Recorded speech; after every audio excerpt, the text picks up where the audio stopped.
I think a huge amount of why people don't respect what's important to us is that we kind of minimize the things that are important to us in the stages where we're just trying to get the relationship to survive.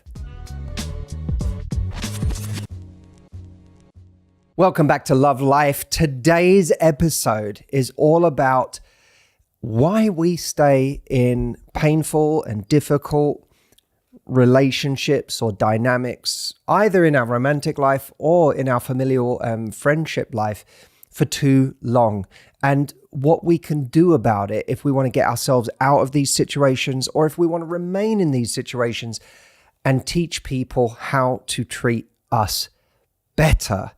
We also are going to be talking about how to have tough conversations gracefully and effectively. We have a couple of Love Life line questions coming up from our dear listeners, and a new segment of Steve's Sleeves. Oh. We're going to find out what's up Steven's Sleeves. Steven likes the name now. You've come around. I've come around. Come around. Yeah. I think the listeners gave some nice feedback, and they now just keep saying the word Steve's Sleeves. Do they? It's like a thing. So I'm just like, okay, I think they've caught on to it. Because it was catchy from the beginning, Steve. This is what you never understood about Steve's Sleeves. No, clearly. But he understands it now. Yeah, now he's That's what getting matters. The idea was ahead of where I was. I had to catch up to it. It was ahead of Steve's time.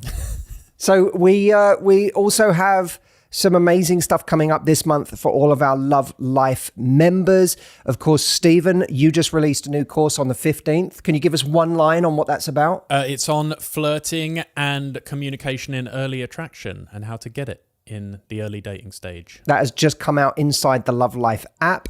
On May 2nd, we have a coach check-in with Audrey. I will be doing a full coaching session on May 9th with everybody, answering questions, bringing people on live, interacting with our wonderful Love Life community. Stephen, your coaching group session is on the 16th, and then yours, Audrey, is on the 28th of May. So we have a very packed month inside of Love Life. And we also, of course, have the Heartbreak Recovery Program for anyone who's going through heartbreak. That is now inside Love Life. You can join Love Life by going to joinlovelife.com and become one of our members.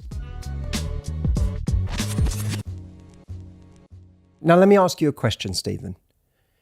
I have a bunch of items here, and you have to tell me what they have in common. Okay. The first is a mini Zen desk garden with a little sandpit and a miniature rake. A venti iced brown sugar oat milk shaken espresso from Starbucks. Okay. A pair of socks with pizza slices on them, or a candle that smells like fresh linen on a spring day. Well, that just sounds like my weekly grocery list. That's what you've been spending your money on? I am an impulse shopper. I do not do well in big stores. Wow. I've been wondering why you're broke. And my fridge is empty. Yeah, but you are wearing lovely socks. Well, let me tell you what all of these items have in common. Go on. Every single one of them, useless as they may be, is $7. Okay. Do you know what else is $7 right now? I don't know. You're not going to believe this, Steve. Go on. Matthew AI. Until Friday, the 25th of this month, Matthew AI can be obtained 24/7, unlimited, for just $7. Is that the relationship coach that is in your pocket at all times and will answer any question? The very same wingman, yes. So basically, you can have unlimited coaching for your love life, for any dating question, for any relationship question, for anything you're going through right now, whether it's heartbreak, anxiety at the beginning of dating, not knowing what to text back, trying to have a hard conversation but needing it scripted for you. Matthew AI can do all of the above and much, much more. And right now, for a very limited time, until Friday the 25th, you can get it for $7 for your entire first month. And you can try it for free. Yeah, you can literally go there, try it out at askmh.com. Go try it out, ask a couple of questions for free, see what it can do for you. And I promise you, you will think, this is madness that I don't have this for $7 for the entire month. I mean, for the cost of a mini Zen garden for your desk, you can have my advice for your love life for an entire month. And once people have Matthew AI, they don't want to give it up. They keep using it month on month because it's just that powerful as a tool to have in their pocket at all times. So go grab it while it's available now. AskMH.com is the link. Try it out for free and then grab it for a whole month for $7. Well, I'm going to add it to my grocery list. At some point, I should buy milk, though. It's not a bowl of cereal, Stephen.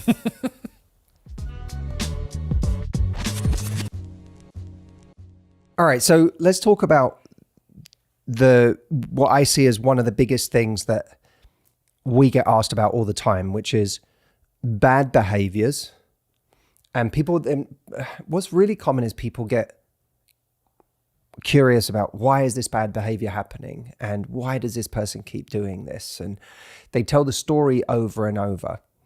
But what's always underneath that question that's on the tip of my tongue is, okay, you're obsessed with why they're doing these things. I'm obsessed with why you're allowing these things to happen. And I say that with no judgment, because I, in my own life, have had situations that have gone on for years where I have been in the position of constantly asking why someone is doing something, but not spending nearly enough time going, why do I allow this? What is going on with me that this behavior is persisting and I am choosing to complain about it and not do something about it? So I want to talk about the ways we justify bad behaviors and the kinds of behaviors we do justify and why we justify them for so long, so that we can then talk about what to do about it. Now, Stephen, take us through this poll that we put out on Instagram. Yeah, so we asked our audience, what is a behavior that you let people get away with but wish you didn't? And the results were interesting. So with 36%, the top answer was they don't respect what's important to you. The second answer with 29% was they always talk about themselves. Next answer, third with 26%, was they waste your time. They're always late or they cancel often. And finally, at the bottom with 9% was they downplay your achievements. So the top answer was people not respecting what's important to you, and slightly below that, people always talking about themselves. So let's talk about those first, because, okay, Audrey, I'm curious your thoughts on this. They don't respect what's important to you. That was the highest one at 36%. Mm-hmm. If you were to guess, what are some of the contexts you think people mean when they say that? I suppose it's probably that feeling of when you're in a relationship with somebody and you feel like they're dictating the terms of everything that you do, and you're always sort of, you know, you're always going to them. You're always sort of, I don't know whether that's like going to their side of town, you know, hanging out with their friends, doing the things they like, participating in activities that they're interested in. And there's no real interest and sort of spark of conversation around the things that you maybe want to do and are interested in. And oftentimes I think what happens is when somebody doesn't make us feel like they are interested in us in that way, we don't feel, especially if we have more of a pleasing tendency, which is a lot of people out there, we don't feel necessarily like we can kind of assert what it is that we want to do. And then we end up feeling like what we want and what we care about just doesn't matter. Yeah, and it's easy to fall into this vicious cycle of not asking for attention on the things that are important to us because we want to please somebody else. And we want to make them happy, and we want to be what we think we need to be in order to hold on to them. And so we show a lot of interest in the things that matter to them and go out of our way for the things that matter to them. And for a lot of people, they never really point out how they feel in the beginning, that what's important to me never really gets any airtime, and you don't show any interest. People don't tend to point those things out, especially when they're in pleaser mode or when they're feeling insecure about whether they're going to hold on to somebody or whether they're good enough for somebody. It's very natural to go to a place of just making what's important to them important to you, because it feels like a survival strategy in early relationships. And then that gets carried over into the relationship itself. And it then becomes very hard to get out of those patterns, to suddenly go from I've made everything that is important to you, everything that matters to you, the headline in my life. And all the while, I feel like there's a part of me that is that is withering and malnourished because it never gets any time. I don't even feel like I am fully myself in this relationship because I don't give appropriate time to the things that are important to me. But it now feels like a huge thing for me to come to you and say, I'm not happy in these ways, because it's like a complete about turn from the way that we've been for quite a long time with this person. And then they act shocked, like, where's all this coming from? And that completely validates our fears that by bringing this up, we're going to rock the boat in ways that threaten the relationship. So I think a huge amount of why people don't respect what's important to us is that we kind of minimize the things that are important to us in the stages where we're just trying to get the relationship to survive. And I think part of that, by the way, comes from our fear of not finding anyone, our fear of it never goes well for me, I can't seem to hold on to anyone, or no one ever seems to want a relationship. So when we find someone we like and it's going well, it is really easy to go, the most important thing right now is not what's most important to me. The most important thing is that I get this relationship to work. And if me being all in on the things that are important to them is a way to get this relationship to work, that's the priority right now. And you might have that, the euphoria drug of it working and, oh my God, they're attracted to me and it's going well, supersedes. You don't realize maybe your needs aren't really being met, or it's one-sided. And also I just think... Wait, okay, before you move on from that, I just want to highlight what you just said, because that's really important. Say that again. I said, well, at the beginning, your euphoria, the drug of like, oh my God, I'm getting attraction from this person and it's working. You don't realize in that moment your needs might be being ignored, or it's one-sided. Okay, that is a profoundly important and insightful point. You know the experiment that was done on rats where they had access, I think it was to cocaine, or was it heroin? I don't think it really matters. Depends on the experiment. But there was one where they starved to death, where they had access to a drug constantly that gave them dopamine. And they went back to it so many times to get that hit that they were no longer focused on their core fundamental needs, in their case of actually eating. Mm-hmm. Dating can be that powerful of a drug that we don't realize in the beginning our core needs aren't being met, because the euphoria, the high, the oxytocin, the dopamine of feeling close to someone and, you know, getting that reward of like, oh my God, I'm attracted, and there's chemistry and it feels like there's progression, and all of that, it overrides everything. And it is a wonderful explanation of how so many of us get into a relationship and get really deep in, go really far down the road before realizing that, like the rats in that experiment, we're not actually getting our fundamental needs met. Yeah. And don't you find as well, if you're a people pleaser, it's uncomfortable. You're almost not comfortable being served by someone else in a relationship or getting your needs met. It feels like, oh, I'm taking, or I feel bad. I feel bad that I'm asking, or I feel bad that I want them to do something nice on my birthday even. You might feel like, oh, I don't want to put you out. Can you talk about that, Audrey, that concept of shame around your needs? Because I've heard you mention that before, and I always find that to be just incredibly important for people to hear it put like that.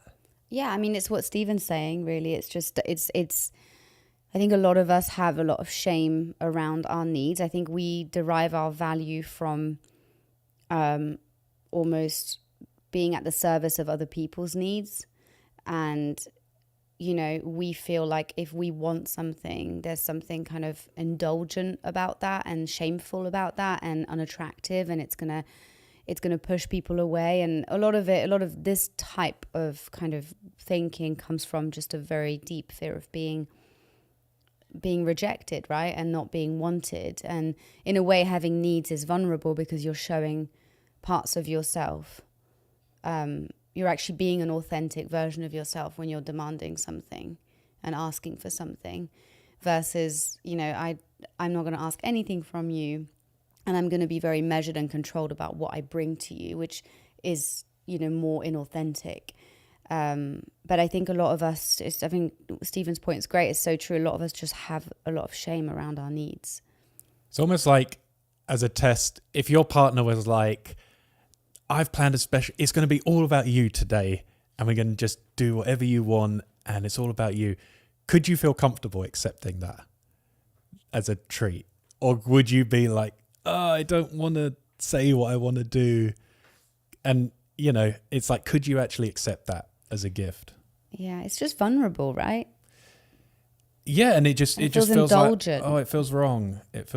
I feel bad. Mm-hmm. The thing that I always try and keep in mind in conversations like this, like any kind of challenging conversation, because I truly believe our lives improve in direct proportion to our willingness to have challenging conversations.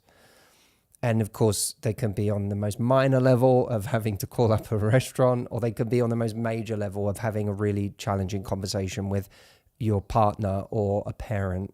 The word I always have in my mind is intention. Intention, intention, intention. Because if ultimately your intentions are pure, in a way, you have nothing to fear. Of course, there's always the fear of adverse consequences of having a difficult conversation. Okay, on a minor level, the adverse consequence of calling up a restaurant and saying that is that you might have some unwelcome friction with someone on the phone, and it might feel a bit awkward. You might feel a bit embarrassed. It might leave you with a bit of a funny feeling afterwards. But in other circumstances, when it comes to a partner, especially a difficult or abusive partner, or a parent who just will not listen and will gaslight you over the things that you want to bring up, or then sometimes there are much more severe consequences that we have to keep in mind. And I do want to temper what I'm saying here with the fact that this, and I know we'll come on to this with one of our listener questions today, the answer is not always tackling a difficult conversation head on. As much as it sounds nice in theory to be like, have every hard conversation head on. In reality, that's not always the best tactic in dealing with situations. No, but what I've seen you do with friends and people in your life is I have seen you sometimes just bring up, like, someone's making passive aggressive comments, or someone seems to have an issue with you, or someone is frequently doing something that disrespects your needs. And you are able, again, in a way that I find very challenging, because mine is more like withdraw. Mine is more like, I'm going to put them in a timeout and see them less, But I've seen you actually confront those moments. And I'm curious, you say intent, like, is that how you get yourself psyched up to, like, I'm going to do this uncomfortable thing? Yeah, firstly, I'm really flattered that you see me this way. I never knew before this moment that you saw me this way. And I'm really flattered. It just highlights the difference between how we feel about ourselves and perception of us from the outside, because I, to this day, still feel like I don't have enough of these conversations, and I find them challenging, and I hate confrontation. I do not enjoy confrontation. I think that's part of the reason that I have them. It's because I think that the best way for me to avoid confrontation is to have more of them, but in a better way and sooner. So there's nothing, in a way that takes away my fear, because I'm not like, I'm going to go and tell this person like what I think. Instead, I'm actually sharing from a place of kindness and compassion, but also demonstrating a standard. So let's imagine that there's a relationship that means a great deal to you, where you're really struggling with something that's going on in that relationship.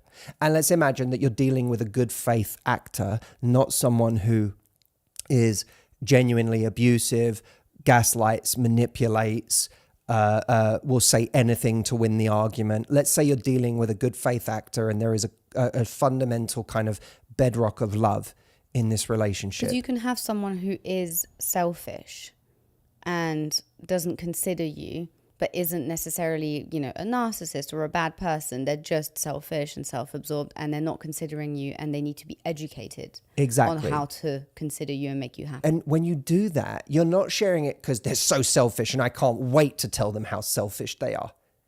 You're doing it from a pure place. There's a pure intention there. What's the intention at the end of the day? And you really have to think about this in every difficult conversation in your life. What is the intention? What is the outcome I'm looking for? And it could be in that outcome, in that relationship, the outcome is one of two things. Like my number one outcome is for us to be closer. I want us to be closer. And there's something getting in the way of us being close right now. And in this case, it's their selfishness. Okay. You don't have to frame it like that, but that's what's going on. You can find other ways to frame it. But that's what's getting in the way. But the purest intention, the number one intention is for us to be closer. The position that you fall back to, if being closer isn't possible because they can't change that behavior or they don't have the self-awareness to even admit that they have that behavior, is you need to protect yourself. Because no matter what, whether we're close or not, I have to take care of myself. And me being close to you with this behavior not changing doesn't allow me to take care of myself. So that's your fallback position is, okay, I'm going to extricate myself from this relationship or not be as close if I have to. When you know those are your intentions and it comes from nothing but love for this person, and it will be with great sadness if you do have to distance yourself, then in that conversation, you have nothing to hide with someone. There's no smoke and mirrors. There's just love. But the ultimate act of love, if you need to do it, is to start to pull away from this person.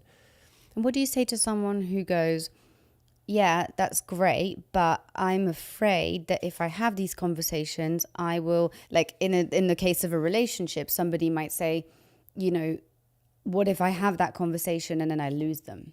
What if I push them away? What if they start or they take it giving me really less personally? Or they take it personally and it ends up in an argument, and then I end up feeling guilty, and then it ruins my day and it ruins my week and it ruins my life.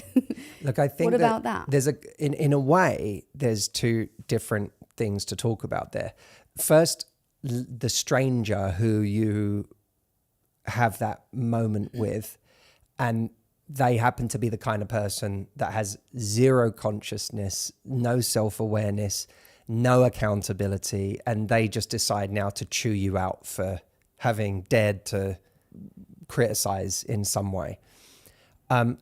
That's for those among us, and I count myself among these people, for those who have a sort of nervous system that can get very triggered by that, there will be a hangover from that interaction. There will be, like, you probably will go into some kind of fight or flight state, and it will take you a minute or hours to settle down afterwards.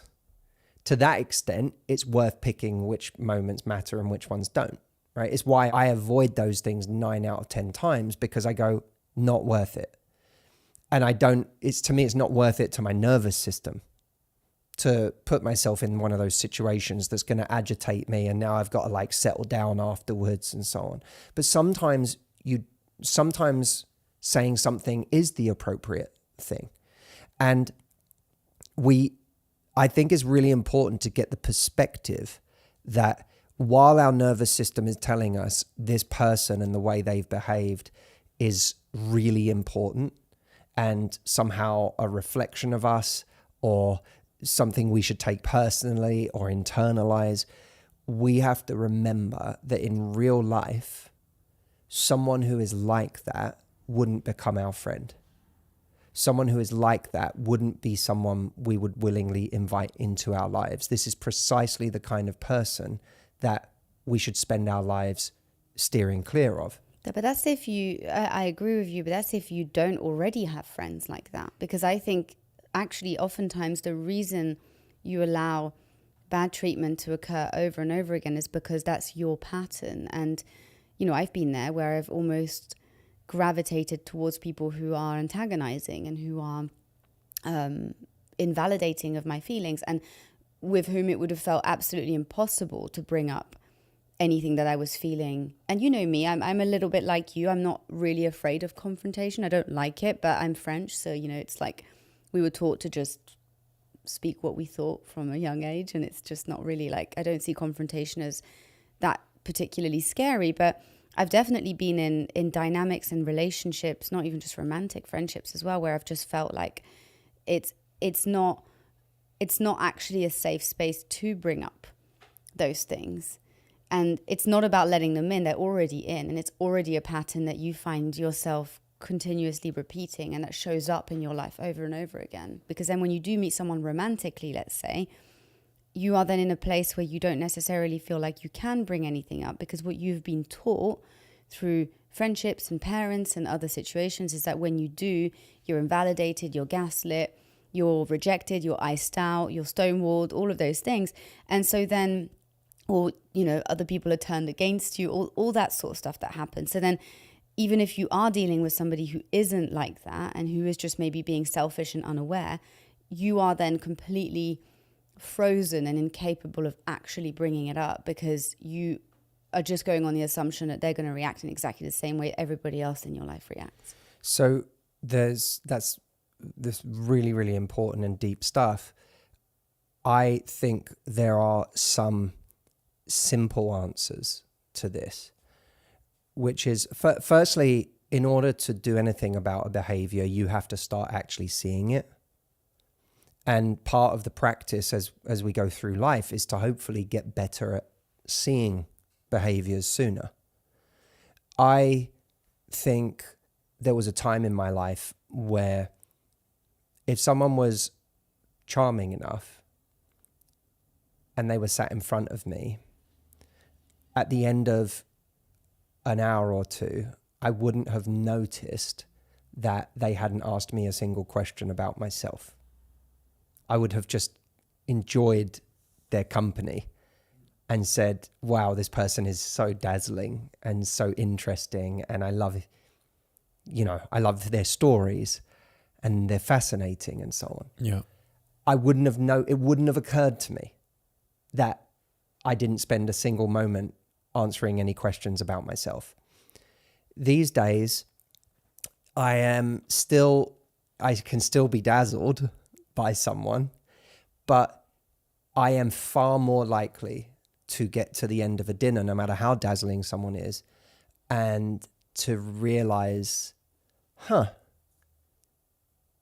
asked so many questions of that person and they didn't ask me anything.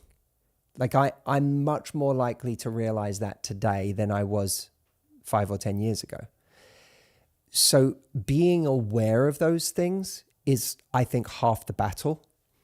And the more reciprocal relationships we have in our lives, and the more we start to get experience of other kinds of people, and the more we pay attention to the way other kinds of people operate differently and more generously, the more we can start to see how some of these people in our lives operate in unhealthy or selfish ways. So paying attention to that. When we notice those things, it can be a bit like waking up, I think. It's a bit like waking up into a new world, of realizing that there are a whole bunch of behaviors around us that we have enabled and played into and accepted and taken as a given. Doing something about it then is a really scary proposition. And that where I said there's a simple answer to this, I think that what is perhaps not said enough in conversations like this is that doing things that scare us applies to more than just bungee jumping or doing a stand-up comedy set because it was something that's always been on your list of something you've wanted to do, but it's, you know, the idea of it is terrifying. And I think that we don't apply that logic enough to the much more subtle and less sort of grand moments of our lives where we might just be having a very nuanced conversation with someone that is a bit different than the kind of conversation we would normally have with them. Those kind of moments that don't announce themselves as terrifically important moments, if you were to say them to anyone else, but represent a huge shift for you in terms of the way you're operating, they're really important. And it's like anything else in life. When you say do something that scares you, there are real rewards for doing those things, for having those conversations, for saying to someone, every time I talk to you about things in my life, you criticize me. And it's making me not want to tell you things. Here's how I think you should broach that. I think it's even before you say that, you have to almost frame it up in a way where they can't reject it. So I think you go, can I talk to you about something? Is now a good time? You get their buy-in for talking to them. And if they say, yes, you can talk. If they say, oh, not now, I'm busy with X, Y, Z, you go, great, no problem. Let me know when you can talk. I just want to talk to you about something. We can talk about it later. It's not a problem. Once they've agreed to the conversation, I think to your point about the pizza, you start off by saying, so this is really hard for me to say this because I know you and I know you do not do this on purpose. You're a kind, lovely person. And even if you don't know that for sure, you say it because people want to be made to feel like good people. So it's a really good way of framing up the conversation positively, which is, like, I know you would never want to do this to hurt me or to upset me. So it's hard for me to say it because I know it doesn't come from a bad place, but it's something that's happened a few times that it really upsets me every time. And I just want to make you aware of it because I know if it were me and I was doing something to upset you, I would want to know so that I could act differently. And then you say, I've noticed a couple times, and again, I don't think you mean to do this, that when I bring up X, Y, Z, you criticize me. And, maybe I'm sensitive, maybe I take it the wrong way, but either way, it's something that doesn't make me feel good. And I would really love it if you could just be mindful of that in the future. I would almost frame it like that because I think then there is no room for someone to get defensive. Mm-hmm. Also, no one can argue with how something is making you feel. Correct. Right? You're not saying you're selfish and doing blah, blah, because someone go, no, I'm not. Yeah, you've criticized me. And then it's people, no, I didn't criticize you. That's not true. Instead, it's, I have felt like. Yeah, and like when you said X, it made me feel Y. No one can argue that that's how you felt when they said that. That's right. I think it's a brilliant structure. It's really, really great. And know that there is no structure, like what the structure you just gave, really important in competently having those conversations. The frame that I gave on having your intention, your good intention at the core, is something that can help reduce your nerves a little bit because you know that you're going in not trying to like play chess with someone or not with no smoke and mirrors, but just simply from a good place.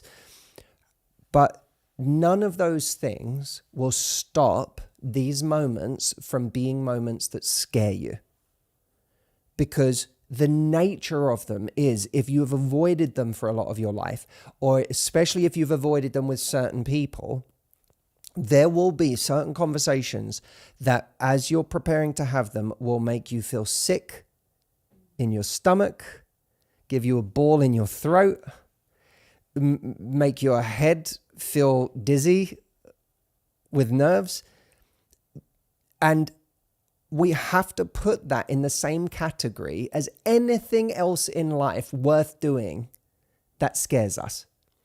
And realize that we may not come out completely unscathed. And it may take us a while to settle down afterwards. We may have to prepare to do some nice things for ourselves once it's over, because our nervous system is going to be jacked up. And all of that is okay and part of the process. There's nothing wrong with you. You are not broken. You have a certain engineering that you've had for much of your life that has been bred into you by certain situations and circumstances. And so it's hard for you, as it is for many of us, more people than people even realize. It's hard. We have to tell ourselves, it's okay for me to be scared. It's worth doing in spite of that fear, and that I will come out the other side of this just a little bit stronger for having had one of these challenging conversations. I love that. I'm actually curious. This is a perfect segue into our Love Lifeline question. We had somebody who wrote in called Alicia, and she asked a really important question, which is an added nuance to this conversation. She said, "Hi, regarding the announced topic, I have a question.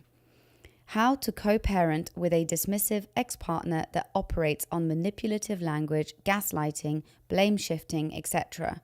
Not only do I struggle to effectively communicate with him, but also when my daughter spends some time with her dad, she becomes unbearable, disrespectful, and it is hurting me to the core. She is 5 years old."